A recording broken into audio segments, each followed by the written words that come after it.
সুন্নতের উপরে আমল করলে 5টা লাভ। কয়টি লাভ? 5টি লাভ। 5টা লাভ। 1 নাম্বার রহমত, 2 নাম্বার বরকত, 3 নাম্বার রাহাত, 4 নাম্বার মুহাব্বত, 5 নাম্বার জান্নাত। সবের পরে তা আছে, তাই না? তার মিল আছে। ঈদের পরে এখন অবসর সময় হযরত উলামায়ে কেরাম, গ্রামের লোকজন ওয়াজ মাহফিলের আয়োজন করে, হুজুররা ওয়াজ করে। আর আপনাদের এখানে হুজুররাই আয়োজন করছে। কি বলেন, কথা ঠিক না? হুজুররা আয়োজন করেছে আপনাদেরকে ওয়াজ শোনানোর জন্য। সাথে সাথে সুন্নতি ইজতেমা, অত্যন্ত মুবারক ইজতেমা। এই নামে ইজতেমা খুব কম হয়। ইসলাহি ইজতেমা হয়, তাফসীর কোরআন মাহফিল হয়, কিন্তু সুন্নতির নামে ইজতেমা খুব কম হয়। আপনাদের এলাকার উলামায়ে কেরাম সুন্নতি ইজতেমার নাম দিয়ে একটা মাহফিলের আয়োজন করেছে। এলাকার সকল মানুষকে ঝেঁকে আসা দরকার। কি বলেন, কথা ঠিক না? সুন্নতের উপরে আমল করলে কয়টা লাভ বলছিলাম না? মনে আছে কত বছর বলছিলাম? 4টা লাভ। তাহলে কি অসুবিধা কি? সুন্নতের উপরে আমল করলে 5টা লাভ। কয়টি লাভ? 5টি লাভ। 1 নাম্বার রহমত।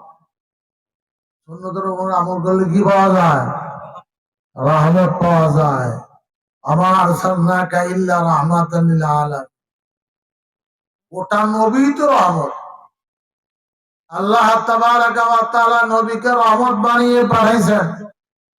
সুতরাং তার পদাঙ্কন অনুসরণ করা, তার সুন্নত অনুসরণ করা মানে রহমত আর রহমত। আপনারা ঘটনা শুনেছেন, এক জিহাদের মধ্যে মুসলমানরা কাফেরের সাথে জিহাদ করে। কয়েকবার মুঠভেট হয়েছে, কয়েকবার হামলা হয়েছে, কিন্তু মুসলমানরা জয়লাভ করতে পারে না। ব্যাপার কি? মনে হয় যে জয়লাভ করবো, কিন্তু জয়লাভ করতে পারছি না কেন? ব্যাপারটা কি? তো কিছু সাহাবায়ে কেরাম চিন্তা করে দেখলেন যে আমাদের একটা সুন্নত ছুটি হচ্ছে, যার কারণে আমাদের জয় হচ্ছে না। কি সুন্নত? বলে মিসওয়াক করা হচ্ছে। এই জন্য আজকে মিসওয়াক করা হবে। সব মানদার গাছ, মরুভূমির মধ্যে যে সমস্ত গাছ হয়, ঝাই গাছ, এই সমস্ত গাছের ডাল ভেঙে হযরত সাহাবায়ে কেরাম মিসওয়াক করা শুরু করছে। এই সুন্নতের উপর আমল করছে। কাফেররা বলি বাবা রে, যেভাবে দাঁতে দাঁত দিচ্ছে, এবার তো আমাদেরকে সব কামড়ায় খায় ফেলে। বুঝলেন? আমাদেরকে তো দাঁত দিয়ে কামড়ায় সিলায় খায় ফেলবে। এই ভয়ে পরে যখন হামলা করছে, ওরা পরাজিত হয়েছে। মুসলমানদের সুন্নতের উপর আমল করে রহমত পাওয়া যায় না, যায় না? হ্যাঁ, 1 নাম্বার নাম সুন্নতের উপর আমল করলে আল্লাহ রহমত দেন। রহমত ছাড়াই দুনিয়া চলতে পারে না। রহমত যদি বন্ধ হয়ে যায়, তাহলে একদিনও দুনিয়া চলবে না। যেই দিন আল্লাহর রহমত বন্ধ হয়ে যাবে, সেই দিন আল্লাহর গজব, কিয়ামতের আযাব দিয়ে গোটা পৃথিবীকে মিসমার করে দেওয়া। আল্লাহর রহমত ছাড়া দুনিয়া চলতে পারে না। এই রহমত নবী আকরাম সাল্লাল্লাহু আলাইহি ওয়াসাল্লামের সুন্নতের মধ্যে পাওয়া যায়। যদি তার উপরে আমল করা যায়, আমার পরিবারের সকলকে নিয়ে যদি সুন্নতের উপরে আমল করি, সকাল থেকে বিকাল পর্যন্ত প্রত্যেকটা কাজ সুন্নতের উপরে আমল করি, তাহলে আল্লাহ তাবারাকা ওয়া তাআলা পরিবারের ভিতর রহমত নাযিল করবে। 1 নাম্বার লাভ কি ভাই? রহমত। 2 নাম্বার বরকত। সুন্নতের উপর আমল করলে কি হয়? বরকত হয়। একসঙ্গে এক প্লেটে এক দস্তরখানায় সকলে মিলে বসে খানা খাওয়া, এটা সুন্নত। তার মধ্যে কি আছে? বরকত আছে। এক সাহাবী এসে বলে, হুজুর খানা খাই পেট ভরে না, গোটা পাতিল খাই। তার বলবে কি? বলে হ্যাঁ, একেবারে পাকানোর পর আমি আগে খাই, গোটা পাতিল শুদ্ধ খাওয়া হয়, তারপরেও পেট ভরে না। তুমি একা একা খাও। না এরকম করি না, দোস্তখানা বিছায় একটা বড় প্লেটের মধ্যে সকলকে বিড়ি বাচ্চা সকলকে নিয়ে সব খানার মধ্যে ঢেলে একসঙ্গে 7 দিন পরে এসে বলে হুজুর এখন 20 লক্ষ পেট পড়ে। কয় লক্ষ? 20 লক্ষ পেট পড়ে। বরকত হয়েছে। তবলিগের ভাইয়ারা এই সামান্য তবলিগের খানা আমার কাছে খুব মজা লাগে। এই ঘাটি ফাঁকা এই অল্প বস্তু দিয়া আর কপি দিয়া আলু দিয়া সিম দিয়া সুন্দর করে পাকায় সকালে বসে একসঙ্গে খান, আলহামদুলিল্লাহ আলহামদুলিল্লাহ আলহামদুলিল্লাহ। এই এক প্লেটে বসলে এমন বরকত হয়, অল্প খানাতে সব পেট পেট টিপ দিয়ে কি বলেন কথা ঠিক না? তো একসঙ্গে এক প্লেটের মধ্যে বসে খাওয়া এটা সুন্নতের মধ্যে বরকত। বর্তমান যুগ ডিজিটাল, ছোঁয়াশি রোগ হবে, এক প্লেটে খাওয়া যাবে না। হ্যাঁ, হাদিসের মধ্যে আছে সুরুল মুমিনের শিফাউন, একজন মুমিনের আইটা ঝুটা এটা আর একজন মুমিনের অসুখের জন্য সেবা চিকিৎসা। আর এরা বলে যে ছোঁয়াশি রোগ হবে, কি বলেন উল্টা কথা না? নবীর সুন্নত বলে ছোঁয়াশি রোগ হতে পারে না, রোগ দেনেওয়ালা কে? ভালো করে কে? আল্লাহ। আল্লাহ অসুখ দেয়। ছোঁয়াশি বলতে কোনো অসুখ, কোন রোগ আর এক জায়গার ভিতরে গিয়ে লাগবে না, আল্লাহ হুকুম দিলে তার কাছে শুনবে। আপনি একজন রোগীর কাছে শুয়ে আছেন, আল্লাহর হুকুম ছাড়া ওই রোগ আপনার কাছে মন থাকিল হয়, আল্লাহর হুকুমে মন থাকিল হয়। তাছাড়া একজনের অসুখ আর একজনের মধ্যে এমনি এমনি কোনোদিন যায়। তো ডাক্তাররা বলে ছোঁয়াশি রোগ হবে। তবলিগের ভাইদের 80 বছরের বয়সের গ্যাস্ট্রিক ওলা পেটের পেট খারাপ, আলসার হয়েছে, তবলিগে খিচুড়ি খায়, সে বলে যে আমার আলসার ভালো হয়ে গেছে। হ্যাঁ, আলসার ভালো হয়ে গেছে। একসঙ্গে মুসলমান একসঙ্গে 5 জন 4 জন এক প্লেটে বসে খেয়েছে, একজনের ঝুটা আরেকজনের জন্য অসুখের সেবা। 80 বছর বয়সের বুড়া পেটের মধ্যে আলসার, তবলিগের থেকে এসে বলে 40 দিনের চিল্লা দিয়ে আমার আলসার ভালো হয়ে গেছে। মুসলমান ঝুটা খাইছে, এই জন্য কি হয়ে গেছে? হ্যাঁ, পেটের অসুখের জন্য সেবা হয়ে গেছে, আল্লাহ সেবা দিয়েছে। তাহলে সুন্নতের মধ্যে 2 নাম্বার লাভ কি? বরকত। 1 নাম্বার কি? 2 নাম্বার। 3 নাম্বার রাহাত, আরাম। সুন্নত কয় নবী আকরাম সাল্লাল্লাহু আলাইহি ওয়াসাল্লামের সিরাত সুন্নত। নবী আকরাম সাল্লাল্লাহু আলাইহি ওয়াসাল্লাম বলেন তোমরা যখন খানা খাবা তখন পেটকে 3 ভাগ করো, 1 ভাগ খানা খাও, আর 1 ভাগ পানি ভাগ করো, আর 1 ভাগ শ্বাস নিঃশ্বাসের জন্য খালি রাখো, আরাম। গলা বন্ধ খাইছে, বললাম না, গলা বন্ধ খাইছে, খালি হা হা করে, আর শান্তি নাই, বসেও শান্তি নেই, শুয়েও শান্তি নেই, হেঁটেও শান্তি নেই, খালি অশান্তি আর অশান্তি। ঠিক না? সুন্নতের খেলা যদি খাই খালি অশান্তি, প্যান চাপা প্যান, বসতেও পারে না, হ্যাঁ, বুঝাও হইতে পারে না, এমন এক অসুবিধা। আর নবী আকরাম সাল্লাল্লাহু আলাইহি ওয়াসাল্লাম বলেন যে ঢোলা কাপড় পরিধান করো, ঢোলা জামা, ঢোলা পাজামা পরো, আরাম করো। আর যেই মাত্র খ্রিস্টান মার্কা টাইট ফিট করলেন, তাহলে তার মধ্যে খালি কষ্ট আর কষ্ট। কি বলে? হ্যাঁ, পেশাব করা অসুবিধা, পায়খানা করা অসুবিধা, কত অসুবিধা। আর ঢিলা পাজামা পরেন, ঢিলা লুঙ্গি পরেন, ঢিলা জামা পরেন, দেখবে আরাম, পেশাব পায়খানা করে হেঁটে চলে আরাম। তাহলে সুন্নতের মধ্যে 3 নাম্বার লাভ কি ভাই? রাহাত, আরাম, তাই না? সর্বশেষ দাস, আরাম। 4 নাম্বার লাভ হলো মুহাব্বত। সুন্নতের আমল করলে নবীর সাথে কি হয়? মুহাব্বত হয়। যে আমাদের আগে হুজুর আব্দুল হান্নান হুজুর কয়ে গেলেন, তাই না? মানে আহাব্বা সুন্নতি ফাকাত আহাব্বা, মানে আহাব্বানি কাদামাই বিল জান্নাত। হাদিসের শেষ টুকরা বলছে, আগের টুকরা বলে নাই। আগের টুকরা বেশি গুরুত্বপূর্ণ।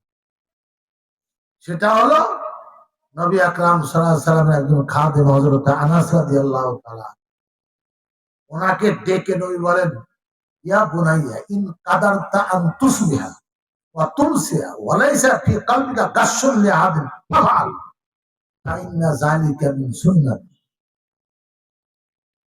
নবী আকরাম সাল্লাল্লাহু আলাইহি ওয়াসাল্লাম হযরত আনাস রাদিয়াল্লাহু তাআলা ডেকে বলেন, আনাস হে আমার বৎস, তুমি যদি পারো সকাল থেকে বিকাল পর্যন্ত এমন ভাবে তোমার দিনটা কাটাও, রাতটা কাটাও, তোমার জীবনটা চালাও যে তোমার অন্তরে কোন মুসলমান বা কাফেরের প্রতি কারো প্রতি কোন ধোঁকা, হিংসা, বিদ্বেষ, মনের ভিতরে ওকে ধোঁকা দিব, ঠকাবো, হ্যাঁ, এইরকম কষ্ট দেবো, এইরকম কোন মনের ভিতরে ধারণা না রেখে যদি তোমার জীবনটা তুমি চালাইতে পারো, তোমার রাত দিন 24 ঘন্টা চালাইতে পারো, তাহলে চালাও, ফাফআল করো।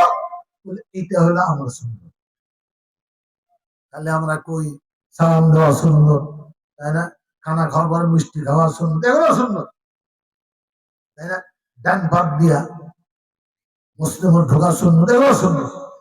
এখানে একটা গুরুত্বপূর্ণ সুন্নতের কথা বলছে, যেটা আমাদের মধ্যে কম দেখি, সেটা সকাল থেকে বিকাল পর্যন্ত, বিকাল থেকে সকাল পর্যন্ত 24 ঘন্টা তুমি এমন ভাবে কাটাও, লাইসা ফি কালবিকা গাশিয়া। কোন মুসলমান হোক আর কাফের হোক, তার প্রতি আমার কোন হিংসা নাই, অন্তরে বিদ্বেষ নাই, কিনা নাই, বজ নাই, হাসাদ নাই, এবং কারো অনিষ্ট করব, কারো ক্ষতি করব, এই ধরনের কোন চিন্তা ভাবনা আমার অন্তরে নাই। এইরকম মন নিয়ে যদি তুমি তোমার দিনটা রাতটা কাটাতে পারো, তোমার জীবনটা চালাইতে পারো, ফাফআল, তাহলে করো, ফাইন্না যালিকা মিন সুন্নতি, এটা আমার সুন্নাত। এই সুন্নতের উপরে আমাদের আমল নাই। 24 ঘন্টা ঠিকই দুর্নীতি কেমন করে অক্রমণ করে ঠকানো যায়, তাই না? অক্রমণ করে মানা যায়, আর জমিনটা কেমন করে বেদখল করা যায়, ওর প্রতি হিংসা, ওর প্রতি বিদ্বেষ, ওর প্রতি ঘৃণা, তাই না? কথা বলি না, 24 ঘন্টা আমাদের অন্তরের ভিতরে হিংসা, বিদ্বেষ, দিবস কায়েম, অন্যের ক্ষতি, দুর্নীতি করব, এই চিন্তা নিয়ে আমাদের অন্তর ভরা, মাথা থেকে পা পর্যন্ত এই চিন্তা। কি বলেন?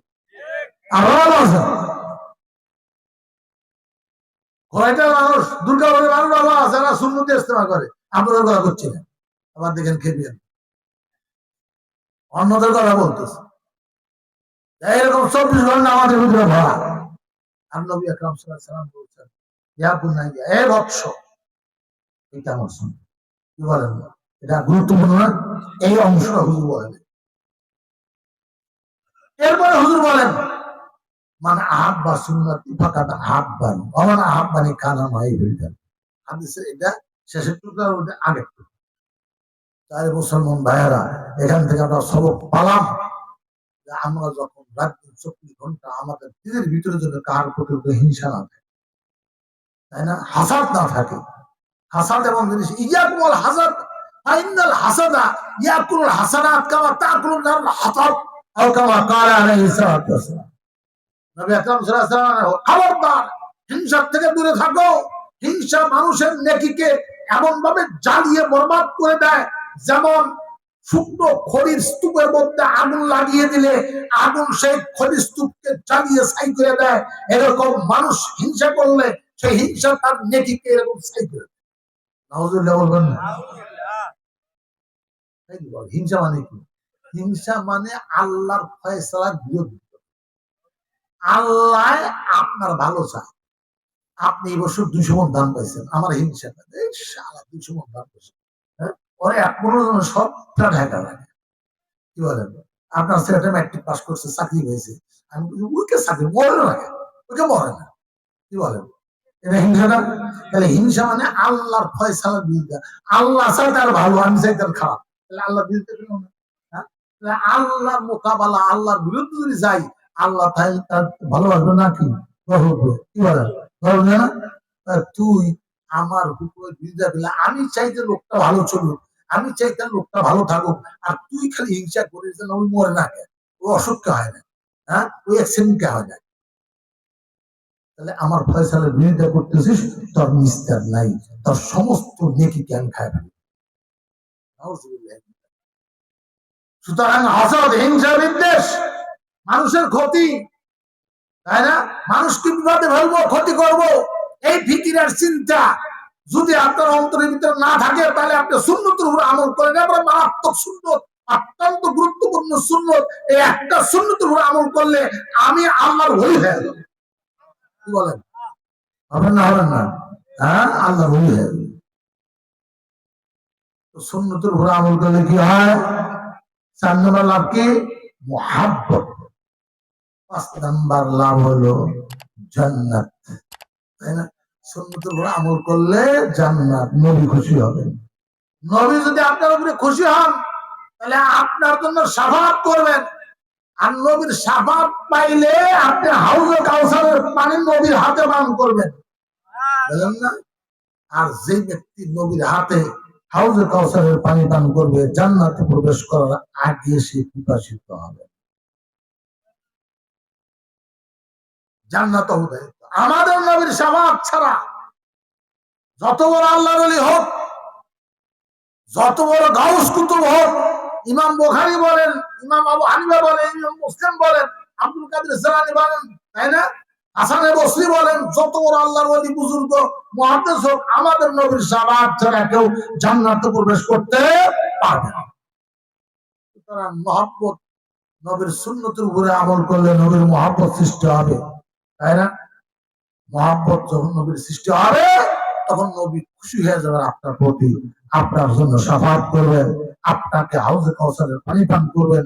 হাউজে কাউসারের পানি পেটে থাকলে সেই পেটকে দুজকের আগুন কোনদিন জ্বালাইতে পারবে। কয়টা লাভ হলো? মনে থাকবে। আগামী বছর আমাদের দাওয়াত দেন, আল্লাহ জানে বাঁচবো না হবো। দাওয়াত দিবেন না জিজ্ঞেস করবো কয়টা লাভ? 5টা লাভ। 1 নাম্বার রহমত, 2 নাম্বার বরকত, 3 নাম্বার রাহাত, 4 নাম্বার মুহাব্বত, 5 নাম্বার জান্নাত। সবের পরে তা আছে, তাই না? তার মিল আছে। এই 5টা লাভ। এমন একটা সুন্নতি মাহফিল, হ্যাঁ, যে সুন্নতির উপর আমল করলে এত লাভ, সেই মাহফিলে এলাকার সব লোক একদম ছেকে আসা উচিত ছিল, কিন্তু আপনারা সকলে আসেন নাই, মাহরুম গেছেন। অত্যন্ত পবিত্র মজলিস। এই মজলিসকে আল্লাহ কবুল করেন, যত পাপই করেন না কেন, আল্লাহ তাবারাকা ওয়া তাআলা একটা সুন্নতের উসিলায় আপনার জীবনের কোটি কোটি পাপকে মাফ করে আল্লাহ জান্নাতে ফেরদৌসে পৌঁছাইতে। অত্যন্ত মুবারক মাহফিল। সেই মাহফিল আমরা আসলাম না, ভুল করছি। এই জন্য এখনো যারা আসতে পারি নাই, আমি আপনাদের দৃষ্টি আকর্ষণ করবো, আর দেরি না করে 17 মাহফিলে চলে আসি। প্রধান বক্তা আব্দুল বাসিত খান সাহেব, আমি মাহুর মানুষ, অসুস্থ হয়ে গেছে, কিছু লম্বা কথা বলতে পারবো না, উনি আসবেন, বয়ান করবেন। হাজিরিন, আমি একটা হাদিস আপনাদের সম্মুখে পাঠ করেছি, একটা আয়াতে কারিমা তেলাওয়াত করেছি। আগে হাদিসটা বলি। হযরত ইরবাদ ইবনে সারিয়া রাদিয়াল্লাহু তাআলা আনহু একজন সাহাবী, উনি বলেন সাল্লা বিনা রাসূলুল্লাহ সাল্লাল্লাহু আলাইহি ওয়াসাল্লাম যাতা ইয়াউম। একদিন নবী আকরাম সাল্লাল্লাহু আলাইহি ওয়াসাল্লাম আমাদেরকে সাথে নিয়ে ইমামতি করে নামাজ পড়লেন। ইমামতি কে করেন? আমাদের নবী ছাড়া কেউ করে? নবী যতদিন বেঁচে ছিলেন ততদিন নবীর সামনে কেউ ইমামতি করার মতো যোগ্যতা, সাহস, জায়েজ নাই। কি বলেন? নবী আকরাম সাল্লাল্লাহু আলাইহি ওয়াসাল্লাম ইমামতি করে আমাদেরকে নিয়ে নামাজ পড়লেন। সুম্মা আকবালা ইলাইনা বিওয়াজহি। এরপরে হুজুর নামাজ শেষ করে আমাদের দিকে ফিরে বসলেন, আমাদের দিকে মুতাওয়াজ্জিহ হলেন। ওয়াজানা মাউইযাতান বালিগাতান যারাফাত মিনহাল উয়ুন ওয়া ওয়াজিয়াত মিনহাল কুলুব। এরপরে পয়গম্বর সাল্লাল্লাহু আলাইহি ওয়াসাল্লাম এমন ওয়াজ করা করলেন আখিরাত সম্পর্কে, বেহেশত দোজখ সম্পর্কে, এমন ওয়াজ করা করলেন, এই ওয়াজ শুনে আমরা কেঁদে জারজার হয়ে গেলাম, আমাদের দিল আর কলিজা গলে গেল। এমনি তো একজন ভালো বক্তা ওয়াজ করলে সুর যদি ভালো হয়, সেই সুর শুনে ঠিকই আমাদের কলিজা এখনো গলে যায়, না? চোখ দিয়ে পানি ভরে। তার নবী করিম সাল্লাল্লাহু আলাইহি ওয়াসাল্লাম ওয়াজ করলে তার ওয়াজের মধ্যে তাসির আছে না? হ্যাঁ, এই বাপ রে বাপ, পয়গম্বর সাল্লাল্লাহু আলাইহি ওয়াসাল্লাম কথার মধ্যে কত তাসির। নবী আকরাম সাল্লাল্লাহু আলাইহি ওয়াসাল্লাম সরাসরি সাহাবায়ে কেরাম ওয়াজ করলেন। হযরত ইরবাদ বিন সারিয়া রাদিয়াল্লাহু তাআলা বলেন এমন ওয়াজ করলেন, যারাফাত মিনহুল উয়ুন, ওদের চোখ দিয়ে খালি পানি টপ টপ করে, ওয়া ওয়াজিয়াত মিনহাল কুলুব, ওয়াজ শুনে আমাদের অন্তর ঘেমে গেল, অন্তর একদম নরম হয়ে গেল। এই ওয়াজ শোনার পরে একজন লোক ফাকালা রাজুল, একটা লোক দাঁড়িয়ে গেল, হুজুরকে লক্ষ্য করে বলে ইয়া রাসূলুল্লাহ আজকের অশুনে মনে হচ্ছে আপনার বেশি দিন দুনিয়াতে বাঁচবেন না, বিদায় ইউজ করলেন। মানুষ যখন বিদায় নেয়, ছাত্ররা যখন মানুষ থেকে বিদায় নেয় তখন বিদায় ইউজ করে, তাই না? বাপ যখন মারা যেতে চায়, মারা যাওয়ার আগে দিয়া কিছু কথা বলে, কথা শুনে মনে হয় যে বোধহয় আর বেশি দিন বাঁচবে না। কি বলেন, বোঝায় না? যায় না? হ্যাঁ, এই অশুনে হযরত ইরবাজ ইবনে সারিয়া বলে একটা লোক দাঁড়ায় বলতেছে, ইয়া রাসূলুল্লাহ, কান্না হাযি মাওয়াইযাতু মুআদ্দিন, মনে হচ্ছে এটা একটা বিদায়ী ওয়াজ, আপনাদের দুনিয়াতে বেশি দিন থাকবে না। যেহেতু আপনি দুনিয়াতে বেশি দিন থাকবে না মনে হচ্ছে, এজন্য আমাদেরকে কিছু ওসিয়ত করে। আমাদের কি করেন? ওসিয়ত। তখন নবী আকরাম সাল্লাল্লাহু আলাইহি ওয়াসাল্লাম তিনটি ওসিয়ত করেছিলেন। কয়টি? তিনটি ওসিয়ত করলেন। নবী আকরাম সাল্লাল্লাহু আলাইহি ওয়াসাল্লাম এক নম্বর ওসিয়ত, উসিকুম বিত্তাকওয়াল্লাহ। এক নম্বর নসিহত তোমাদের করছি, রাত দিন 24 ঘন্টা ঢাকা থাকো আর দিনাজপুর থাকো, মক্কা থাকো আর মদিনায় থাকো, আর বাংলাদেশে থাকো, সেখানেই থাকো, বাড়িতে থাকো, গাড়িতে থাকো, জমিনে থাকো, দোকানে থাকো, সর্ব জায়গায় সবসময় আমি আল্লাহকে ভয় করে চলবো। এক নম্বর ওসিয়ত। কারণ তাকওয়া এটা অন্তরে একটা সিফত গুণ। এই গুণ যদি কারোর মধ্যে এসে যায় তাহলে তার দ্বারা কোনো পাপ করা সম্ভব না, তার দ্বারা কোনো আমল ছোটা সম্ভব। উদাহরণস্বরূপ মনে করেন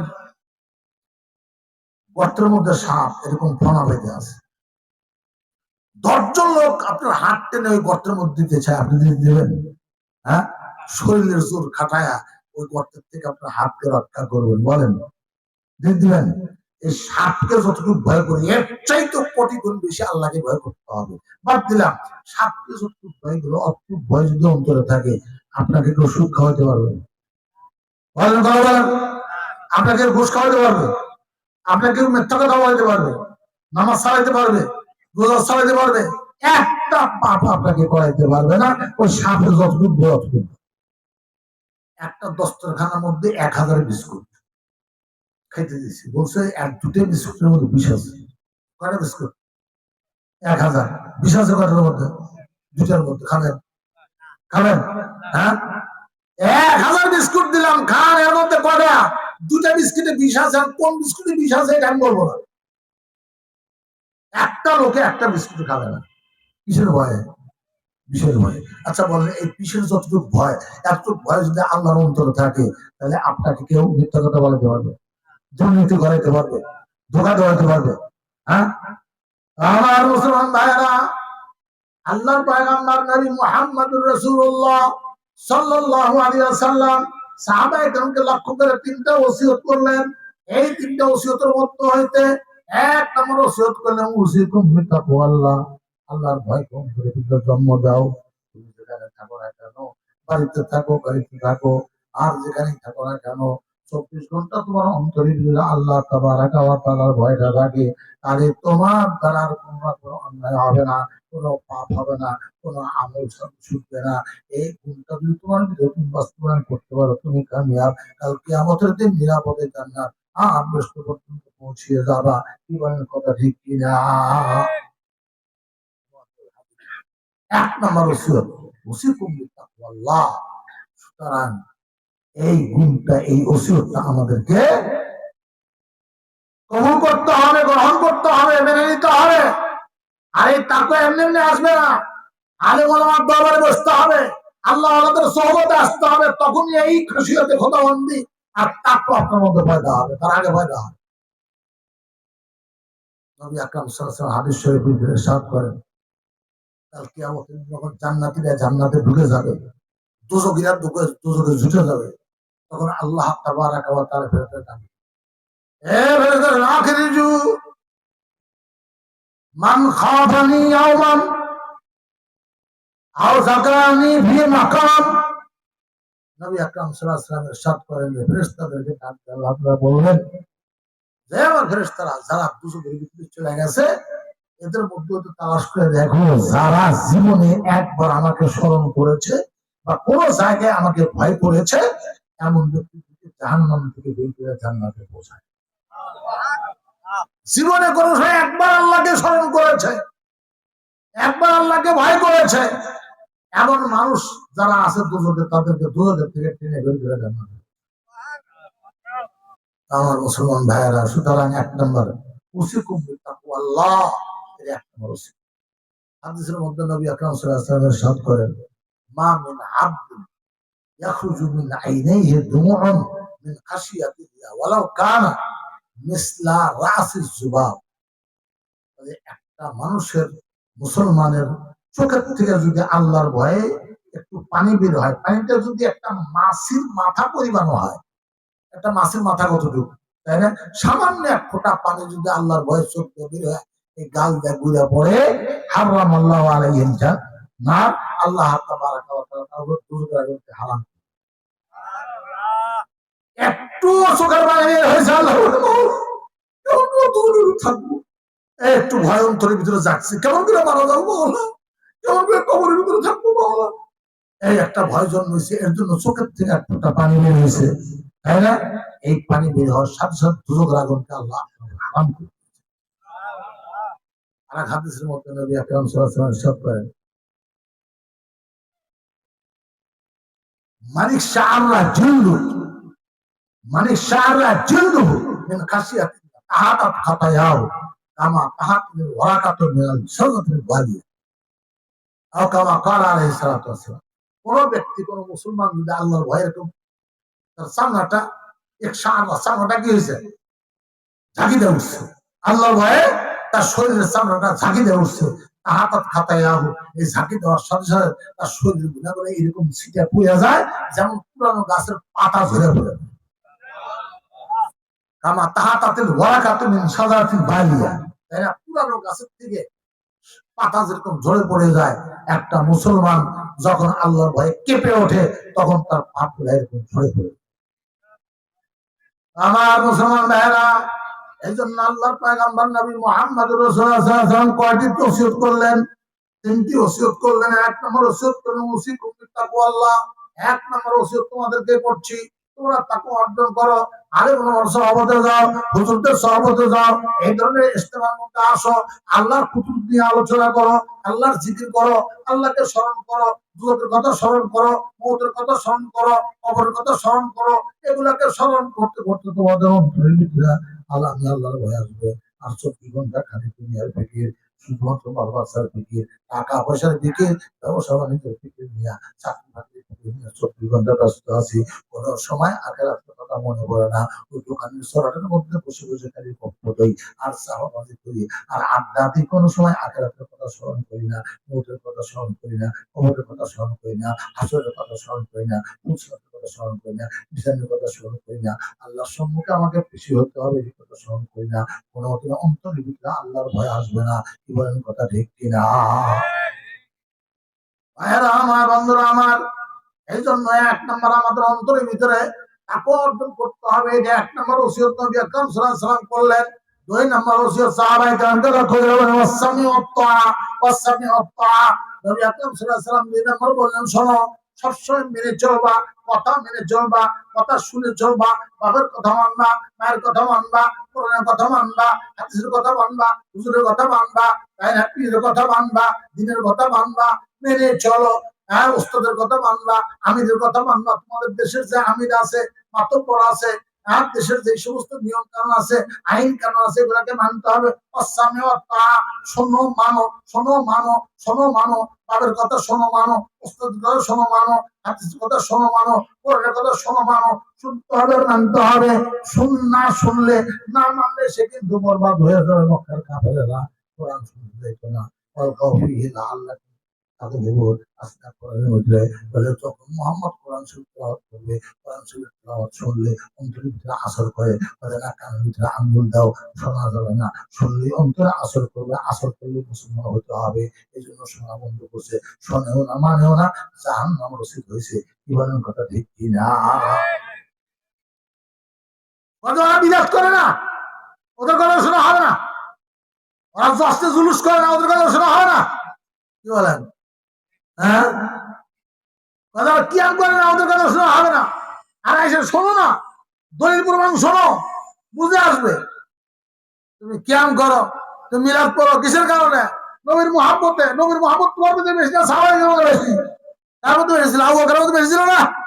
হযরত ওমরের মধ্যে, হযরত আবু বকর সিদ্দিক, হযরত আলী, হযরত আব্দুর রহমান আউফ, হযরত জুবাইর রাদিয়াল্লাহু তাআলা, জুবাইর ইবনে আওয়াম, হযরত খালিদ বিন ওয়ালিদ, এরা মধ্যে বেশি ছিল না?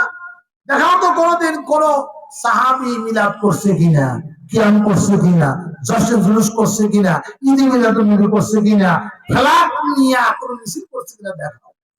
দেখাও না, ওদের কথা শুনলো না, এই যে শোনে না, শোনেও না, মানেও না, এই জন্য বলবা কি বলেন, কথা ঠিক না? এই জন্য নবী বলেন ওয়াসামি ওয়াত আর শোনো, ভালো কথা শুনতে হবে, ভালো কথা মানতে হবে। শোনেও না, মানেও না, মক্কার কাফেররা কথা না, মুহাম্মাদের কাছে যাইও না, তার কথা শুনিও না। হুজুরের কথা শুনলেই কিন্তু কাল হয়ে যায়। শোনেও না, মানেও না, শুনলে না মানবে, শুনতেই না, ভালো কথা শুনলে তাসির করবেই। নবী আকরাম সাল্লাল্লাহু আলাইহি ওয়াসাল্লাম বলেন, না, এই কথা কাজ করা হবে না, শুনতে হবে। শুনতে হবে, যদি শোনার পরে দেখা যায় না এটা সহি কথা, তাহলে মানতে। আমার মুসলমান ভাইয়েরা, এই জন্য 2 নম্বর ওসিয়ত নবী আকরাম সাল্লাল্লাহু আলাইহি ওয়াসাল্লাম হাদিস শরীফের মধ্যে ইরশাদ করেন, ওয়াসামিয়াতা, ও দুনিয়ার মুসলমানেরা, ও আমার সাহাবীরা, শোনো শোনো, তোমাকে যদি কামিয়াব হতে হয় তাহলে তোমাকে কিন্তু শুনতে হবে, মানতে হবে। না শুনলে, না মানলে তুমি কিন্তু কামিয়াব হতে পারবে না। এই জন্য 2 নম্বর ওসিয়ত আমি করতেছি, বাবার কথা শোনো, মায়ের কথা শোনো, ওস্তাদের কথা শোনো, এবং তাদের কথা মানো। কোরআনের কথা শোনো, তাদের কোরআনের কথা মানো, হাদিসের কথা শোনো, এই কথাগুলোকে মানো, হুজুরের কথা শোনো, মানো, আরে বাবার কথা শোনো এবং মানো। আমরা শুনতেই চাই না, শুনতেই চাই না। ওয়াজ মাহফিলের মধ্যে গিয়ে কি লাভ হবে? বক্তাগণ আসবেন, আমাদের কথা বলবে, ওদের কথা বলবে, আমি জানি না, আমাদের কথাও জানি, ওদের কথাও জানি, আমরা মোবাইল করতে আসে, মোবাইলের থেকে শুনবো, দরকার নাই। ওই ওয়াজ মাহফিলে যায় না, ভালো কথা শুনে না, আল্লাহ ওয়ালার কথা শুনে না, হুজুরের কথা শুনে না, পীর মাশায়েখের কথা শুনে না, মানেও না, শুনেও না। এই জন্য বরবাদ হচ্ছে, বরবাদ হচ্ছে, বেঈমান হয়ে কবরে যাচ্ছে। কবরে যাওয়ার পরে যত আফসোস করি না কেন, আফসোস করে কোনো লাভ হবে না। কি বলেন, কথা ঠিক কিনা? কয়টা ওসিয়ত করবেন? তার মধ্যে কটা গেল? 3 নম্বর ওসিয়ত নবী আকরাম সাল্লাল্লাহু আলাইহি ওয়াসাল্লাম ইরশাদ করেন, ওয়া আন্নাহু মাইয়াইশ বাদি। এরপরে শোনো আমার সাহাবীরা, যারা আমার মৃত্যুর পরে দুনিয়াতে বেঁচে থাকবা, ফাসাইয়ারা ইখতিলাফান কাসীরান, যারা আমার মৃত্যুর পরে দুনিয়াতে বেঁচে থাকবা, কিয়ামত পর্যন্ত তারা কিন্তু অনেক ইখতিলাফ মতলক্ষ দেখবে, তাই না? বিভিন্ন রকমের মতলক্ষ, বিভিন্ন রকমের ইখতিলাফ দেখবে। তখন এই ইখতিলাফ আর মতলক্ষের ওয়াবাল থেকে, তার ক্ষতির থেকে বাঁচার জন্য আমি তোমাদেরকে একটা পদ্ধতি বলবো। বাবা, এখন বর্তমানে ইখতিলাফ আছে না নাই? হ্যাঁ, খালি দলার সুরেশ্বরী, তাই না? তারপরে চন্দ্রপুরী, আক্রোশী, রাজারবাগ, দেওয়ানবাগ, তাই না? তারপরে আমাদের বগুড়ায় আছে কি আশরা। সেদিনকে একদল লোক আসছে আমাদের জামিল মাদ্রাসায়। কি হয়েছে? যে এই আশরাফ সিদ্দিকী একটা স্কুল খুলছে, স্কুল। সেই স্কুলের ভিতরে চাকরি দিচ্ছে, 20,000 টাকার বেতন, 25,000 টাকার বেতন, মহিলা পুরুষ। এক মহিলা তার শালী, সেই মহিলা তার কাছে শিকার করছে, বলে ওই ওস্তাদদেরকে নিয়ে যায় আশরাফের পায়ের মধ্যে সেজদা, না হাতের মধ্যে, পায়ের মধ্যে সুমা দেওয়ার জন্য বলে। তো আমার সেই শালী গেছে, দেওয়ার পরে এগুলা সুমা দিতে বলছে, সেজদা করার জন্য বলছে, কারণ আমি তো চাকরি করতে, এগুলা না করে চাকরি হবে না, আমি চাকরি করবো না, তুমি এগুলা করবো। আপনাদের এখানে এরকম, আপনার এদের বিরুদ্ধে আরে আশরাফ সিদ্দিক কান ধরে উদ্বোস করেছে, কান ধরে উদ্বোস করেছে, এবং ডিসির অফিসে নিয়ে তার সাথে বহস করছি। ডিসি তার থেকে কিনেছে, মুসলেকা নিয়েছে, কিন্তু এরপরেও যা তাই, বুঝলেন না? যা তাই। সুতরাং ওর সাথে যত মোকাবেলা যাবে তত ওর জোহরা বাড়ে, এই জন্য ওর মোকাবেলা বাড়ছে। ওনাকে এখন তো বিতাড়িত করতে করতে ছিল ভাই পাগলা মাজারে, এখান থেকে সরাই দিয়েছিল ওইখানে বৃন্দাবন পাড়া, ওখান থেকে আবার ওখানে আগাই দিয়েছিল, এখন গর্তের মধ্যে গিয়ে এসে আড্ডা করছে। সব রিক্সাওয়ালা, ভ্যানওয়ালা, বুঝলেন না, এই কন্ট্রাক্টর, বাসের কন্ট্রাক্টর, ড্রাইভার, মাইভার, এই সমস্ত লোক তার গরিব, সে যা করে তাই আল্লাহ জানে। আছে তো এরকম আক্রোশী, ওই একই জিনিস। দেওয়ানবাগি, রাজারবাগি, তাই না, এনায়তপুরি, আছে না, এরকম আছে নয়? হ্যাঁ, জিক্রে জোরে, জিক্রে কবি, মিলাদ, কিয়াম, তাই না, ঈদে মিলাদুন নবী, হ্যাঁ, জুমাতুল বেদা, আরো কত কি ইখতিলাফ, ইখতিলাফের সীমা নাই, তাই না? বিভিন্ন ফেরকা বন্ধ হয়েছে উম্মতের মধ্যে, কাদিয়ানি, শিয়া, খারিজি, রাফিজি, তাই না, তাহারি, তারপরে হিজবুত তাওহীদ, তাই না, এরকম ধরনের বিভিন্ন ইখতিলাফ, বিভিন্ন দল আর পার্টি দিয়া গোটা সমাজ ভরপুর, কি বলেন? আছে না নাই আমার কাছে? হ্যাঁ, আর মুসলমান ভাইরা, নবী আকরাম সাল্লাল্লাহু আলাইহি ওয়াসাল্লাম বলেন ওয়ান্নাহু মাইয়াইশ বাদি ফাসায়ারা ইখতিলাফান কাসীরান, যারা আমার মৃত্যুর পরে দুনিয়াতে বেঁচে থাকবা, কিয়ামত পর্যন্ত বেঁচে থাকবা, অনেকেই আনবে একের পর এক, তারা কিন্তু বিভিন্ন ইখতিলাফ দেখবে, মতরক্ষ দেখবে। এখন মতরক্ষ আগেও ছিল, সামনে আরো বাড়বে, কমবে না বাড়বে, কমবে না বাড়বে, বাড়বে, এরকম মতরক্ষ দেখবা। তখন সেই মতের থেকে আর মতরক্ষ, ইখতিলাফের অভাব আর তার ক্ষতি থেকে যদি বাঁচতে চাও, তাহলে আমি তোমাদেরকে একটা কথা বলতেছি, আলাইকুম বিসুন্নতি ওয়া সুন্নাতিল খুলাফায়ে রাশিদিন। ওই সমস্ত ইখতিলাফের মধ্যে তুমি যদি সঠিক পথে চলতে চাও, তাহলে আমার তরিকা, আমার সুন্নত এবং আমার খোলাফায়ে রাশিদিনের সুন্নতকে আঁকড়িয়ে ধরো, তাহলে তুমি মুক্তি পাবা। তা না হলে কিন্তু ওই ইখতিলাফের মধ্যে পড়া তোমার ঈমান আমল সম্পদ বাদ হইয়া যাইবে। বাঁচার জন্য আমি মিলাদ করবো না, কিয়াম করবো না, জাসিস জুলুস করবো না, ঈদে মিলাদুন নবী করবো না, কিয়াম করবো না, এই ব্যাপারে এই ইখতিলাফের থেকে বাঁচার জন্য কবরে সিজদা করবো না, পীরের পায়ে সিজদা করবো না, কবরকে পাকা করা জায়েজ আছে? হ্যাঁ, কবরকে পাকা করা বেদাত। বেদাত কাকে বলা হয়? বেদাত বলা হয় যেটা সওয়াবের কাজ না, সেটাকে সওয়াব মনে করে করাই বেদাত। কবর পাকা করা সওয়াব না, মসজিদ পাকা করা সওয়াব। যদি মসজিদকে পাকা করেন সওয়াব পাবেন, আর কবরকে যদি পাকা করেন তাহলে সওয়াবের উদ্দেশ্যে পাকা করার কারণে, বেদাত করার কারণে সওয়াব তো হবে না, উল্টা ভাব। বেদাত এক সঙ্গীন গুনাহ। কে লিখছে? তকি ওসমানী দাওয়াত বলবেন বেদাত এক সঙ্গীন গুনাহ। বেদাত একটা মারাত্মক পাপ, কারণ এই পাপের তওবা করতে হবে।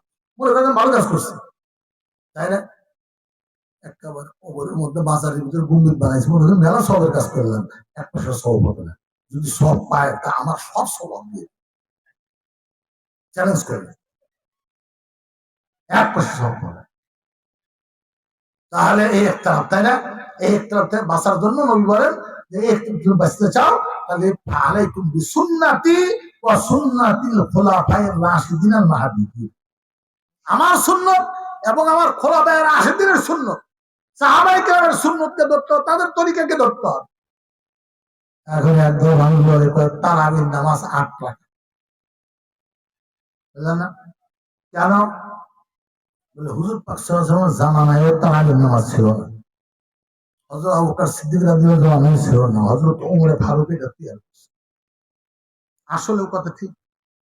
নবী আকরাম সাল্লাল্লাহু আলাইহি ওয়াসাল্লামের জামানায় কোনো 20 টাকার তারাবি ছিল না, 8 টাকা তো ছিল না, 10 টাকা তো ছিল না। তখন সাহাবায়ে কেরাম মসজিদের মধ্যে গিয়া যার যত মনে চায়, 50 টাকা, 20 টাকা, 30 টাকা, সারা রাত নামাজ পড়ছে। হযরত আবু বকর সিদ্দিক রাদিয়াল্লাহু আনহু তাই করছে। হযরত ওমর ফারুক রাদিয়াল্লাহু আনহু দেখেন সব বিক্ষিপ্ত ভাবে, ওখানে 2 জন, ওখানে 5 জন, ওখানে 7 জন, গোটা মসজিদ নববীর ভিতরে বিক্ষিপ্ত ভাবে মানুষ নামাজ পড়ে, দেখতে খারাপ দেখা যায়। হযরত কাব রাদিয়াল্লাহু তাআলা বললেন যে শোনো, তুমি কারি মানুষ, তুমি এদেরকে জামাত করে 20 টাকা তারাবির নামাজ পড়ে, তাই নামাজ কয় টাকা? 20 টাকা। হযরত ওমর ফারুক রাদিয়াল্লাহু তাআলা চালু করলেন, এটা কি বেদাত না সুন্নাত? নবী কি বলেছেন? হ্যাঁ, আলাইকুম বিসুন্নতি ওয়া সুন্নাতিল খুলাফায়ে রাশিদিন। তুমি খোলাফায়ে রাশিদিন না? হ্যাঁ, এখন যদি কেউ বলে, গায়রে মুকাল্লিদরা বলে, মুহাম্মাদিরা বলে যে হযরত ওমর ফারুকের বেদাত, তাহলে বেদাত বলা, বেদাত বলাই তো বেদাত। ওনাদের বেদাত বলাই কি বেদাত বলছে, এটা শুনুন, তাই না? হযরত ওমর ফারুক রাদিয়াল্লাহু তাআলা চালু করেছেন, সমস্ত সাহাবায়ে কেরাম মেনে নিয়েছেন। যে হাদিস দিয়ে 8 টাকার কথা বলে হযরত আয়েশা সিদ্দিকার হাদিস, হযরত আয়েশা সিদ্দিকা এখানে 20 টাকার তারাবি হয়, আর হযরত আয়েশা সিদ্দিকা রাদিয়াল্লাহু তাআলা ঘরের মধ্যে ওই হুজুরের পাশে মাজারের মধ্যে ওখানে রাত্রি শুয়ে ঘুম পারেন, ওখানেই থাকেন, তাই না, ওখানেই থাকেন, আর এখানে তারাবি হচ্ছে। কোন সময় বলে নাই যে 20 টাকা কেন বলবো। আসলে তাহাজ্জুদের নামাজ 8 টাকা। জীবনে কোনো দলিল দেয় 8 টাকাতে কোনো তারাবি নেই। কয় রাকাত? 20 টাকা। এই 20 টাকা কে করছে? হযরত ওমর ফারুক। সুতরাং হযরত ওমর ফারুক যেটা করছে এটা সুন্নাত, তাই না? এটাকে মানতে হবে। নবীর সুন্নাত, সাহাবায়ে কেরামের সুন্নাত। কি বলেন? করেন না? করেন না? নবী আকরাম সাল্লাল্লাহু আলাইহি ওয়াসাল্লামের জামানায় মেহরাব ছিল না। বুঝলেন কথা? নবী আকরাম সাল্লাল্লাহু আলাইহি ওয়াসাল্লাম মেহরাব বলে। নবী আকরাম সাল্লাল্লাহু আলাইহি ওয়াসাল্লামের জামানায় ওই জুম্মার প্রথম আজান ছিল না। হযরত আবু বকর সিদ্দিকের জামানায় ছিল। আমরা 8 ঘন্টা আগে আজান দিলে একটা খুব দুটো আজান দেয়, এই আগের আজান ছিল। হযরত ওমর ফারুকের জামানায় ছিল না রাদিয়াল্লাহু তাআলা। হযরত ওসমানের গাড়ি রাদিয়াল্লাহু তাআলা যখন ওনার জামানায় ব্যবসা বাণিজ্য টাকা পয়সা খাত খামার নিয়ে সাহাবায়ে কেরাম ব্যস্ত হয়ে পড়লেন। তারপরে হযরত ওসমানের গাড়ি যখন দেখলেন যে জুমার নামাজের জন্য 8 ঘন্টা আগে এই খুতবার আগে যে আজান দেওয়া হয় এর আগে একটা আজান দেওয়া দরকার। তার কারণ ওনাদের 3 জনের জামানায় মানুষের টাকা পয়সা বুঝলেন না, এগুলো লোভ ছিল না এবং আর কাজ কারবার এত বেশি ছিল না। শুক্রবার দিন ফজর নামাজ পড়েই একবারে সুন্দর করে ডুব গোসল করে আতর সুরা লাগায় সকালবেলায় মসজিদে এসে কেউ জিকির করতো, কেউ তেলাওয়াত করতো। খুতবার আগে আজান দিয়া সতর্ক করা হলো যে এইবার খুতবা হচ্ছে, সব ক্লিয়ার হয়ে যাবে। আসার জন্য আনন্দ হবে। হযরত ওসমানের গাড়ি জামানার ভিতরে যখন ব্যস্ততা বেড়ে গেল, তখন হযরত ওসমানের গাড়ি বললেন না আর হবে না, মসজিদে আসার জন্য একটা আজান দিতে হবে। তখন ওনার বাড়ির সম্মুখে একটা উঁচা জায়গা ছিল, জাওরা জায়গাটা। সেই উঁচা জায়গার মধ্যে হযরত মুয়াজ্জিন সাহেবকে বললেন যে এই উঁচা জায়গার মধ্যে একটা আজান দিতে হবে। আধা ঘন্টা আগে খুতবার আজানের আগে একটা আজান কে চালু করছে? হযরত ওসমানের গাড়ি চালু করছে। এখন যদি বলেন যে বেদাত, তাহলে এই বেদাত বলাটাই বেদাত। কি বলেন? কারণ আলাইকুম বিসুন্নতি ওয়া সুন্নাতিল খুলাফায়ে রাশিদিন, হযরত ওসমানের গাড়ি এই আজান শুরু করেছে। এখন গায়রে মুখালিফ মুহাম্মদের আজান দুটো না, আজানে একটা। হুজুরের জামানায় একটা ছিল, ঠিক আছে, হুজুরের জামানায় একটা ছিল, আবু বকর সিদ্দিকের জামানায় একটা ছিল, ওমর ফারুকের জামানায় একটা ছিল। হযরত ওসমানের গাড়ি এই ফায়দা আর এই উদ্দেশ্যে একটা আজান চালু করেছেন, এটা খুলাফায়ে রাশিদিনের সুন্নাত। সুতরাং এটাকেও মানলে আমি সহি লাইনে আছে, না মানলে আমি বেদাত করছি। কথা ঠিক না? আমার মুসলমান ভাইরা, এটাকে নবী আকরাম সাল্লাল্লাহু আলাইহি ওয়াসাল্লাম বলেন আলাইকুম বিসুন্নতি ওয়া সুন্নাতিল খুলাফায়ে রাশিদিন। খুলাফায়ে রাশিদিনের সুন্নতকে আপনি তামাসসাকু বিহা, হোক শক্ত করে ধরো, ওয়া আদু আলাইহা বিন নওয়াজিজ, মারির দাঁতটা কামড়, সামনের দাঁতটা কামড় ধরলে টান দিয়ে তা ভেঙে দিতে পারে, তাই না? আর ভিতরের দাঁতটা টান শুধবে, দাঁতও ভাঙবে না, রশিও ছুটবে না। তো আব্দু আলাইহা বিন নওয়াজিজ, নওয়াজিজ এই মারির দাঁতকে বলা হয়। আব্দু মানে কামড় দিয়ে ধরা, আব্দু আলাইহি বিন নওয়াজিজ মারির দাঁতকে কামড় দিয়ে ধরা। একবারে সরিও না, লড়িও না। হুজুর যা করেছেন, হুজুরের যা তরিকা, খুলাফায়ে রাশিদিনের যে তরিকা, যেভাবে কাজ করেছেন ওইভাবে আমি করব। ওটাকে দাঁতটা কামড় ধরবো, শক্ত করে ধরবো, আমি ওর থেকে চুপ করে উচ্চুত হবো। যদি এইটা করতে পারো তাহলে যত ইখতিলাফ, যত মতনৈক্য হোক, মতনৈক্য ইখতিলাফ, এতে তোমার কোনো ক্ষতি হবে না। যত মতনৈক্য হোক তোমার কি হয় না, হতে হবে।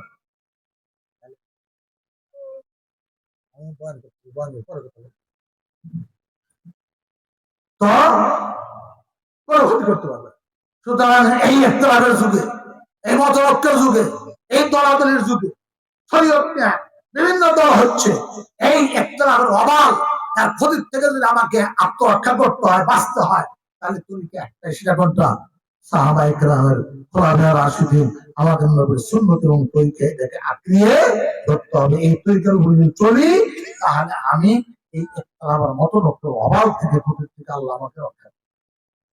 এরপর পয়গম্বর বলেন ওয়া ইয়াকুম ওয়া মুহদাসাতিল উমুর, খবরদার খবরদার খবরদার, মানুষ নিজের পক্ষ থেকে নিজের ধারণা মোতাবেক অনেক কিছু শরীয়তের বের করবে, এগুলা থেকে দূরে থাকবে। এগুলা বেদাত। আর যারা বেদাত করে তারা গোমরা, আর যারা গোমরা তারা জাহান্নাম। সেই দিন রমজান মাসে 24 তারিখ নাটোর গেছিলাম উত্তর মাহফিল। আসার পরে দ্বন্দ্ব আমাদের সাথে তারাই বসে। তারাই পড়ার পরে বেতের আগে দিয়া মানুষ বেতের ওই বাদ দিয়ে, ইমাম সাহেব বাদ দিয়া মাইক খুলে বসে পড়লো, আর মানুষের নামাজ পড়তেছে। আমি হোসাইনকে জিজ্ঞেস করবো, হতেন কিভাবে কিসে নামাজ পড়ো? সর্বদা নামাজ আছে, কোন কোরআন দেখাতে পারবেন? হ্যাঁ, আমি তারপর নামাজের পরে বক্তব্য শুরু করি।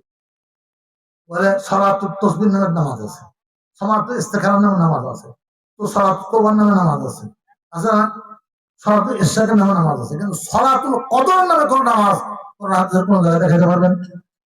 আলে নামাজ ছিল, ওখানে মুক্তি ছিল, বলো দেখাতে পারবেন? সবে কদরের নামে কোন নামাজ নাই, সবে মেরাজের নামে কোন নামাজ নাই, কদরের নামে কোন নামাজই নাই। আবার সেই নামাজের অর্থ কি? সুন্নত তারাবি, রমজানের মধ্যে বেতরের নামাজ জামাতের সাথে পড়া সুন্নতে মুআক্কাদা, তারাবির পরেই বেতরের নামাজ জামাতের সাথে পড়া সুন্নতে মুআক্কাদা। সুতরাং তারাবির পরে বেতরের নামাজ সুন্নতে মুআক্কাদা জামাতের সাথে না পড়িয়া তোমরা মাঝখান দিয়ে রক্ত বের করলে, হ্যাঁ কদরের নামাজ নেই। আবার এই কদরের নামাজের অর্থটা কি? বেতর আর তারাবির মাঝখানে এই অর্থ ঠিক করলে যে এটা করতে ঠিক। তবে হুজুর মানুষের বলে যে আমরা কদরের নামাজ পড়বো, মানুষের বলার নাম শরীয়ত না কোরআন হাদিসের নাম শরীয়ত? এটা ধর আমাদের কি করতো তোমরা? খবরদার, লোকজনকে বললাম খবরদার এই কাজ করবেন না। আর তোর আমাদের সারা হুজুর কেন বুঝাইলে না? হুজুর আমরা ভুল হয়ে গেছে, ভুল হয়ে গেছে, আমি আসলে খেয়াল করিনি হুজুর, আসলে ভুল হয়ে গেছে। এটা একটা কথা শোনেন, কদরের কোন নামাজ নেই, মেরাজের কোন নামাজ নেই, মেরাজের কোন রোজা নেই, মেরাজের রোজাও নেই, নামাজও নেই, তাই না? কদরের কোন নামাজ নেই, কদরের নামাজ পড়েন, সলাতুল তাসবিহ নামাজ পড়েন, সলাতুল তওবা নামাজ পড়েন, তাই না? এমনি পড়েন নফল নামাজ, কদরের নামে কোন নামাজ নেই। আমি 2 রাকাত সলাতুল কদর বললাম, এই নামে কোন নামাজ নেই। আবার তার অর্থটা কি? আমি নিজের পক্ষ থেকে বানাইছি তারাবি আর বেতনের নামাজ, কেন? অথচ বেতন জামাতের সাথে পড়া কি সুন্নাত। অনেকে আবার দেখা যায় বুজুর্গি দেখায়, আমি তাহাজ্জুদের নামাজ পড়ি ভেতরের পর, তাহাজ্জুদের নামাজ পড়ে ভেতর পড়বো। রমজান মাসে ওই বুজুর্গি চলবে না। রমজান মাসে আপনাকে বেতন নামাজ জামাতে পড়ে তারপর তাহাজ্জুদ করতে হবে, কারণ তাহাজ্জুদের নামাজ পড়া নফল আর বেতনের নামাজ পড়া ওয়াজিব, এবং রমজান মাসে জামাতে পড়া সুন্নতে মুআক্কাদা। আপনি সুন্নতে মুআক্কাদা বাদ দিয়া নফলের জন্য সুন্নতে মুআক্কাদা তরক করবেন, তাহলে নিজের পক্ষ থেকে বানানো হলো না। এটাকে বলা হয় মুহতাসাব, এটাকে বলা হয় বেদাত। নিজের পক্ষ থেকে ধারণা করে নিজের মনে চায়। আমাকে একজন বলল হুজুর, ওই সিংরাতি বললো, তাহলে হুজুর আমার মসজিদে আমি নিষেধ করে দিছি, এক লোক রাগ করে চলে গেছে আমার মাদ্রাসা নামাজ পড়া। রাগ করে চলে গেলে কি হবে? কারণ আমার মতো হয়, আর মনে চায় যে আমি সলাতুল কদর করবো। তুই সলাতুল কদর করবো, তোর মনে চায়, তোর মনের চাওয়ার নাম শরীয়ত না কোরআন হাদিসের নাম শরীয়ত? কিসের নাম শরীয়ত? কোরআন হাদিসের নাম শরীয়ত, তাই না?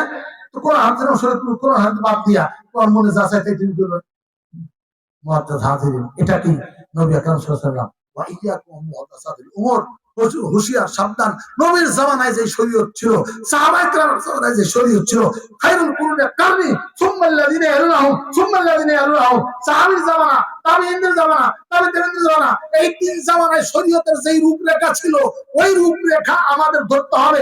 এরপরে পরিবর্তন আসছে, ওগুলোকে ধরা হবে না। কোরআন হাদিসের ব্যাখ্যা এই 3 কলম, খায়রুল কুরুনে সালাসা, তাই না? সাহাবাদের যুগ, তাবিঈনদের যুগ, তাবিঈনদের যুগ, এই 3 যুগের উলামায়ে কেরাম কোরআন হাদিসের যে ব্যাখ্যা করেছে, সেই ব্যাখ্যা মোতাবেক যে শরীয়ত, ওই শরীয়তের নাম আসল শরীয়ত। এরপরে যেটা হয়েছে বিলাদ ফিলাদ হাবি জাবি, এগুলো সব পরে আসছে, ওই 3 জামানায় ছিল না।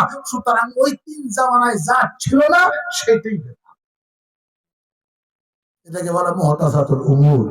ওয়া কুল্লু মুহদাসাতিন বিদআহ ওয়া কুল্লু বিদআতিন দালালা ওয়া কুল্লু দালালাতিন ফিল মুআজ্জাজ হাজিরিন। মাজারে যায়, মাজারের সামনে একটা দোকান, মোমবাতির দোকান, আর কিছুর দোকান, আগরবাতির দোকান, এক প্যাকেট আগরবাতি, এক প্যাকেট, 1 ডজন মোমবাতি নিয়ে মাজারের ওখানে রাখে। আর যেমন বাপ সব পাথর বাপ মোমবাতি আর আগরবাতি মসজিদ দিয়ে তোর বাপ সব, বরং তুই উল্টা ভাগ করলি, এটা সবের কাজ নয়, এটা বেদাত। 3 যুগে যেটা ছিল না, পরে যেটা হয়েছে এটা বেদাত। মৃত্যুবার্ষিকী, জন্মবার্ষিকী বললেন না, এগুলো ওই 3 যুগে ছিল না। যদি মৃত্যুবার্ষিকী আর জন্মবার্ষিকী থাকতো, তাহলে নবীর কোন জন্মবার্ষিকী বাদ দিত না। কি বলেন? কোন মৃত্যুবার্ষিকী বাদ দিত না। কোন সাহাবী 3 যুগের কোন যুগে আপনি পাবেন না যে নবীর মৃত্যুবার্ষিকী আর জন্মবার্ষিকী হয়েছে। কিচ্ছু হয় কোনদিন হয় না, কোন কিতাবে নেই, কোন ইতিহাসে নেই। সুতরাং এটা যদি করি তাহলে এটা কি হবে? বেদাত হবে। আর এই বেদাত করলে আমি গোমরাহ। আর গোমরার জন্য জাহান্নাম ছাড়া কোনো জায়গা। কয়টা নসিহত করলেন? কয়টা? 3টা নসিহত করলেন। মনে থাকবে? সুন্নতের লাভ কয়টা? 5টা। আর হুজুর নসিহত করলেন কয়টা? 3টা। 1 নম্বর তাকওয়াল্লাহ, 2 নম্বর সামিআতু মানতে হবে, শুনতে হবে, মানতে হবে। আর 3 নম্বর বললেন ইখতিলাফ হবে, মতনৈক্য হবে। তবে এই মতনৈক্য অভাব থেকে যদি বাঁচতে চাও তাহলে আলাইকুম বিসুন্নতি ওয়া সুন্নাতিল খুলাফায়ে রাশিদিন। আর হাদিস চাইছে যে কোনো সাহাবী, যাই হোক যে কোনো সাহাবী বাদ দিলাম, সাহাবায়ে কেরাম খুলাফায়ে রাশিদিন যারা আছেন এই 4 জনের সুন্নতকে ধরতে হবে। যদি এই পথে চলি আর কারো কথা না শুনি তাহলে যত মতনৈক্য হোক না কেন এই মতনৈক্যের ইখতিলাফের অভাব আর ক্ষতি আমার কোনো অসুবিধা করতে পারে। আল্লাহ তাবারাকা ওয়া তাআলা। সময় শেষ? হ্যাঁ, শেষ করে দেই। আর কি আমার ভাই অসুস্থ মানুষ, অসুস্থ মানুষের কত তো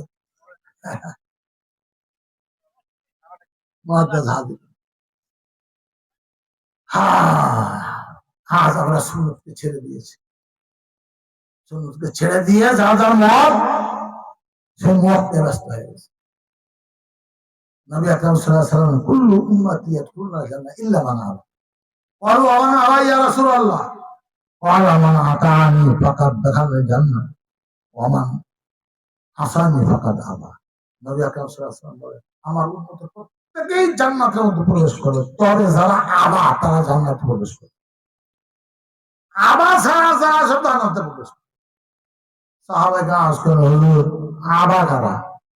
যারা আমাকে মানে, আমার সুন্নত মোতাবেক চলে তারা জান্নাতে যাবে, আর যারা আমাকে মানে না, আমার সুন্নত মোতাবেক চলে না, তারা আবা, তারা জাহান্নামে। তারা কি?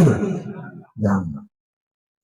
এই জন্য নবী আকরাম সাল্লাল্লাহু আলাইহি ওয়াসাল্লামকে শোনাই মানা, ওনার সুন্নত মোতাবেক চললেই আমি জান্নাতে, আর ওনার সুন্নত মোতাবেক না চললে আমি নাকাম। আমার মুসলমানেরা, নবী আকরাম সাল্লাল্লাহু আলাইহি ওয়াসাল্লাম আরেক হাদিসের মধ্যে ইরশাদ করেন মান তামাসসাকা বিসুন্নতি ইনদা ফাসাদি উম্মতি ফালাহু আজরু মিয়াতি শাহীদ। একটা মুসলমান ফাসাদের যুগ, যেই যুগে জাহালত এবং মূর্খতার সাইলাব, মতনৈক্য, বেদাতদের হক, এই যুগে যদি কোনো ব্যক্তি একটা সুন্নতকে শক্ত করে আঁকড়িয়ে ধরে তাহলে তাকে 100 শহীদের শব্দ হয়। দাড়ি, আমার অশ্বিনা হুজুরের অশ্বিনা দাঁড়িয়ে দেখছেন, আন বাড়িতে বউ গেলে তোমার ভাতি খাবো না, দাঁড়িয়ে দেখছেন বিরোধ করে দেখেন। ছেলে পেলে বলে আপু দাঁড়িয়ে না আসে, আসলে তোমার বাড়ি ঢুকতে দেবো। অফিসে গেলে যে কর্মচারী বলে যে হুজুর আসসালামু আলাইকুম, হুজুর আসসালাম, টিটকারি আর ক্রিটিসাইজ, টিটকারি আর ক্রিটিসাইজ। দাঁড়িয়ে রাখলেন কে? এই দাঁড়িয়ে রাখার কারণে টিটকারি আর ক্রিটিসাইজ। কি বলেন? হ্যাঁ, এত কষ্ট, এত টিটকারি আর লজ্জা, বউ দেখতে পারে না, ছেলে পেলে দেখতে পারে না, অফিসের লোকজন দেখতে পারে না, এত টিটকারি। এই টিটকারির মধ্যে দিয়ে যদি আপনি এটাকে উপেক্ষা করে বলেন দাঁড়িয়ে রাখবোই, তাহলে খোদার কসম 100 শহীদের সবই আল্লাহ থাকে। জিহাদের মধ্যে গিয়া জিহাদ করে শহীদ হওয়া সহজ, কারণ জিহাদের মধ্যে গেলে একটা জজবা থাকে, তাই না?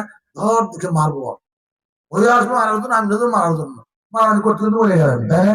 এটা কিন্তু টিটকারি, সকালে টিটকারি, বিকেলে টিটকারি, তাই না? লজ্জা, লাঞ্ছনা, দাসনা, এগুলো সবকিছুকে সহ্য করে আপনি দাঁড়িয়ে রাখতে পারেন, তাহলে এটা কষ্ট বেশি না? এই যে সুন্নতকে জিন্দা করলেন ফাসাদের যুগে, তাই না? দাঁড়িয়ে রাখে না মানুষ, এই ফাসাদের যুগে আপনি দাঁড়িয়ে রেখে যে সুন্নতকে জিন্দা করলেন, বুঝলেন না? সুন্নতে আকিয়ে মান তামাসসাকা বিসুন্নতি ইনদা ফাসাদি উম্মতি ফালাহু আজরুন মিয়াতি শাহীদ। আল্লাহ 100 শহীদের সওয়াব। কাঠমুগিরার উপর পর্যন্ত লুঙ্গি ভরা, তাই না? এখন প্যান্ট বাড়াইছে উপরে, আপনি কবে থেকে শুরু হইলেন? টিটকারি, ওই টিটকারিকে উপেক্ষা করে সে নিষ্পে সাত পর্যন্ত প্যান্ট পরে, পাজামা পরে, আল্লাহ তাবারাকা ওয়া তাআলা তাকে কি দিবে? 100 শহীদের সওয়াব। মুআদ্দাদ হাজির, এটা হলো ফিতনার যুগ, বেদাতের যুগ। এই যুগে যদি একটা সুন্নতের উপর আমল করতে পারেন তাহলে একটা সুন্নতের উপর আমল করলে 100 শহীদের সওয়াব। আর এক হাদিসের মধ্যে পয়গম্বর সাল্লাল্লাহু আলাইহি ওয়াসাল্লাম বলেন, মান আহইয়া সুন্নাতান মিন সুন্নতি কাদ উমিতা ফালাহু উজরু মান আমিলা বিহা। কেউ একটা সুন্নত মরে গেছে, অর্থাৎ একটা সুন্নতের উপর আমলই নাই, আমল বন্ধ হয়ে গেছে, এমন একটা সুন্নতকে আমল করে জিন্দা করলেন, তাহলে এই সুন্নতের উপরে আপনার দেখা দেখি যারা আমল করবে তারা আমল করে যেই পরিমাণ নেকি পাবে ওই পরিমাণ নেকি আল্লাহ আপনার মনে। যেমন একটা সুন্নত মরে গেছে এখন নাই, বলবো সেটা হলো হুসনে কাজা, হুসনে আদা। তার মানে নবী আকরাম সাল্লাল্লাহু আলাইহি ওয়াসাল্লামের আদত অভ্যাস ছিল কারণ খরচ নিলে পরিশোধ করার সময় একটু বেশি দিতেন, পরিশোধ করার সময় কে দিলেন বেশি দিতেন। এক ইহুদি হুজুরকে কর্জ দিছে 2 মণ খেজুর। হযরত ওমর ফারুককে বললেন 2 মণ দিয়ে আর আধা মণ বেশি দিয়ে 2.5 মণ দিছে। বলে 2.5 মণ দিলেন কে? বলে হুজুর বলছে এটা নবী না, হ্যাঁ পারে না, কারণ আমার কাছে 2 মণ কর্জ নিছে, দিল 2.5 মণ, এটা নবীর গুণ, কারণ তারা ইহুদি, তারা আহলে কিতাব, তারা আসমানি কিতাব সম্পর্কে তার অভিজ্ঞতা আছে, সে কালেমা পড়ে মুসলমান হয়ে গেছে। নবীর অভ্যাস ছিল যখনই পরিশোধ করতেন, কর্জ পরিশোধ করতেন তখন একটু বেশি দিতেন। এটাকে বলা হুসনে কাজা, হুসনে আদা সুন্নত। আমি আপনাদের 10,000 টাকা কর্জ নিছি, 1 বছর পরে দিচ্ছি, দেওয়ার সময় 500 টাকা বেশি দিলাম, আগের থেকে আপনি জানেন না আমি বেশি দিব, তাই না? কোন চুক্তিও নাই। চুক্তি যদি করেন যে আমার 10,000 টাকা কর্জ নিলে শতকরা 10 টাকা দিতে হবে, তাহলে এটা সুদ, তাই না? আর কোন চুক্তি নাই, আমি দেওয়ার সময় এমনি 500 টাকা আপনাকে বেশি দিলাম, তাই না? তাহলে এটা হুসনে আদা, হুসনে কাজা, এটা আপনাদের নেওয়া যায়, আমি দিলে সুন্নতের সব এটা আছে। হ্যাঁ, এটা না থাকার কারণে এখন তো কর্জ নিয়ে করলো সাইকেলে হয়ে যান, যেখানে সেখানে টাকা যান, তাই না? সিধা সিধা দেয়, আজকে 1,000, কালকে 1,000, চাই 3 দিয়ে, চাইলে যেমন খারাপ মনে হয়। এত ঝামেলা, একজন কর্জ দিলে বেশি দেওয়া তো দূরের কথা, আরো কম দেওয়ার জন্য চেষ্টা করে। হুজুর পাক সাল্লাল্লাহু আলাইহি ওয়াসাল্লাম সুন্নতটা উঠে গেছে, মরে গেছে, এর উপরে আমল নাই, আপনি চিন্তা করলেন কর্জ নিব আমি, ঠিকই আছে, কর্জ নেওয়ার পরে যদি আমি দেওয়ার সময় একটু বেশি দিই, সুদ থাকতো, সুদ থাকতো, সুদ থাকতো। মানুষ জানে যে না কর্জ নিয়ে মানুষ এমনি কি দেয় বেশি দেয়, সুদের কিছু সুদ সুদ উঠে গেছে, তার বিনিময়ে কি আছে, সুদ আছে, কর্জ নিয়ে আসলে উপকৃত হইলাম। আর টাকা চাইলে সময় মতো টাকা দেয় না, আবার চাইলেও দোষ হয়, আবার সিরা সিরা দেয়, আর নবীর সুন্নত না। আমি কর্জ নেওয়ার পর যখন পরিশোধ করবো তখন 500 টাকা, 1,000 টাকা বেশি দেবো। এটাকে বলে হুসনে কাজা, হুসনে আদা। এটা মোদ্দা সুন্নত জিন্দা করেন, তাহলে আপনার দেখা থেকে যতই সুন্নত আমল করবে সকলের পরিমাণ সব আল্লাহ আমল বানাবে। একটা সুন্নত পড়ে গিয়েছে, যার উপরে আমল নাই, সেটাকে জিন্দা করলে ওই সুন্নতের উপর যারা আমল করবে তারা আমল করে যে পরিমাণ নেকি পাবে ওই পরিমাণ নেকি আল্লাহ আমল। এইভাবে আমরা সুন্নতকে আঁকড়িয়ে ধরার চেষ্টা করি, জিন্দেগীর প্রত্যেকটা পর্বে, জিন্দেগীর প্রত্যেকটা বাঁকে বাঁকে নবী আকরাম সাল্লাল্লাহু আলাইহি ওয়াসাল্লামকে স্মরণ করি, করে করে আমল করি। ইনশাআল্লাহ সুন্নতের উপর আমল করে নবীর মহব্বত পয়দা হবে, আর নবী আকরাম সাল্লাল্লাহু আলাইহি ওয়াসাল্লামের মহব্বত আপনাদের জান্নাতে পৌঁছে দিবে। আল্লাহ তাবারাকা ওয়া তাআলা আমাদের সকলকে নবীর সুন্নতের উপর আমল করে, নবীর মহব্বত নিয়ে, হাউজে কাউসারের পানি পান করে, নবীর শাফাআত নিয়ে জান্নাতুল ফিরদাউসে পৌঁছানোর জন্য তৌফিক দান। সবাই বলি আল্লাহুম্মা আমিন। ওয়া আখিরু দাওয়ানা আলহামদুলিল্লাহ। স্বাগতম ডিবি সুন্নাতে। উপকৃত হলে সাবস্ক্রাইব করুন, লাইক দিন এবং শেয়ার করুন।